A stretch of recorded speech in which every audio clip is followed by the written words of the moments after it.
Portuqaliyada karting üzrə bu ilin son yarışı keçirilib. Hər il olduğu kimi bu dəfə də mövsümə Madeira şəhərində yekun vurulur. Yarışda iştirak edən ən gənc pilot 16 yaşlı Azərbaycanlı Davin Cəfərov ilk dəfə DD2 Max kateqoriyasında çıxış etmək üçün dəvət alıb. O turnirdə Byril Art komandasını təmsil edən yeganə pilot olub. 3 gün davam edən yarışlar əlverişsiz havada reallaşıb. Uzunluğu 1040 metr olan Madeira trekində Davin Cəfərov finişə 3-cü çatsa da yarışın ən sürətli dövrəsini nümayiş etdirərək diqqət mərkəzinə düşüb. Qeyd edək ki, bu trekdə pilotlar saat əqrəbinin əksi istiqamətinə hərəkət etdikləri üçün yarış yüksək çətinliyi ilə seçilir.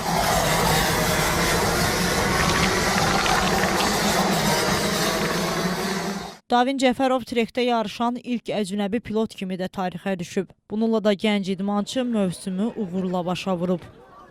Karting üzrə növbəti mövsüm 2026-cı ilin fevralında başlayacaq.